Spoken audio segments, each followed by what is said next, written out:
পুঁজি বেশি একটা লাগে না, এই 5-6 হাজার টাকা হইলে হয়। যা যা লাগে আইনা বেচছি। প্রথম অবস্থা তো লস দিতে হয়েছে, বাচ্চা পড়ালেখা করাইতেছি, থাকে আলহামদুলিল্লাহ ভালোই থাকে।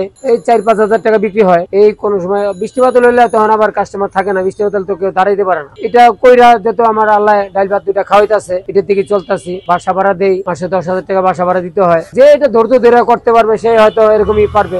সুন্দর একটা স্পেস লাগবে যেখানে লোক যাতায়াত করতে পারে, ওরকম একটা জায়গা লাগে। এখানে পাওয়া যায় আপনার লুডুস, জালি কাবাব, এরপরে পেঁয়াজু, বেগুনি, আলুর চপ, পুরি, সিঙ্গারা, ছোলা বুট, ওটা পাওয়া যায়। যে যেরকম খায়, যেমন পেঁয়াজু, আলুর চপ, বেগুনি এটি 5 টাকা করে, পুরি 5 টাকা করে, আর সিঙ্গারা 10 টাকা করে, আর রোল আছে ভেজিটেবল রোল ওই 20 টাকা করে। আর লুডুস বিক্রি হয় 20 টাকা, 30 টাকা, 40 টাকা, যে যা খায় তাই বিক্রি হয়। ছোলা 10, 20 টাকা, 30 টাকা, যে যেমন খায় ওরকমই দেওয়া হয়। ব্যবসা তো 12 বছর হয়েছে পুরা। তখন কত টাকা নিয়ে এটা এমন কোন ধার্য করা হয়নি, বুঝছো। যা যা লাগে আইনা বেচছি। প্রথম অবস্থা তো লস দিতে হয়েছে, প্রথম অবস্থা অনেক লস দিতে হয়েছে। কি লেগা, এই মাল রয়ে গেছে, বেচা কিনি হয় নাই। ওই একদিনের মাল 3 দিন বয়ে বেচতে হয়েছে আবার, এরকম অবস্থা। খুব কষ্ট, মানে একটা কারিগর রেখে দেন চালাবো, কারিগর রেখে চালানো যায় না। কারিগরের বেতন 700-800 টাকা বেতন, 700-800 টাকা বেতন দিয়া আমি মানে কোনো দিকে পোষায় না, তাই নিজেই কাজ শিখে নিজেই করতেছি আর কি। আলহামদুলিল্লাহ এই 4-5 হাজার টাকা বিক্রি হয়। ওটা দিয়া কোনোদিন 700-800 বা 500 হয়, কম হয়, বেশি হয়, বেচাকের উপরে।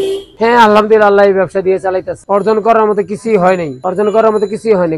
আল্লাহ যে খাওয়া রাখছে এটি আল্লাহ কাছে লাখ লাখ শুকরিয়া। মশলা গুলো আনি পাইকারি দোকান থেকে, পাইকারি দোকান থেকে আনলে 2 পয়সা কম পাওয়া যায়, আর খুচরা দোকানে নিলে তো এটার দাম অনেক বেশি। এই মাগরিবের পরে থাকে আলহামদুলিল্লাহ ভালোই থাকে। এই কোন সময় বৃষ্টি বাদল হইলে তখন আবার কাস্টমার থাকে না, বৃষ্টি বাদল তো কেউ দাঁড়াইতে পারে না, খোলা আকাশে নিচ্ছে না, দাঁড়াতে পারে না, সেই কারণে বেচাকেনি একটু কম হয় অনেক। আবার বৃষ্টি যখন জায়গা শুকনো হয় তখনই কাস্টমার কিছু আসে, তখনই বেচাকেনি হয়।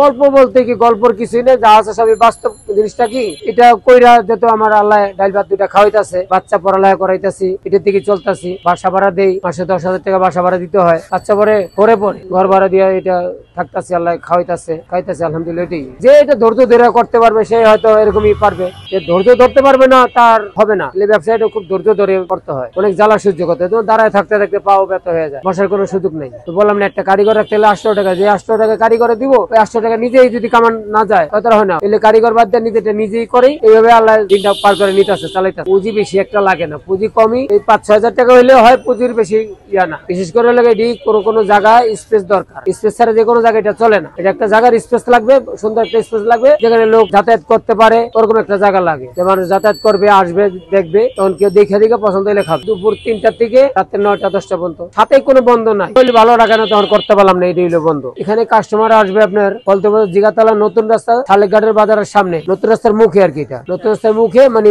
3 রাস্তার মুখ আর কি। এটা ওর জন্য এটাই আলহামদুলিল্লাহ, আল্লাহ খাওয়া রাখছে, বাঁচায় রাখছে, এটাই আলহামদুলিল্লাহ। মানে কইরা অন্তত ঋণগ্রস্ত নাই, বুঝছেন, কোনো ঋণগ্রস্ত নাই। আল্লাহ চালাই নিয়েছে, আল্লাহ চালাইতেছে, চলতেছে, এটাই আল্লাহ কাছে লাখ লাখ শুকরিয়া।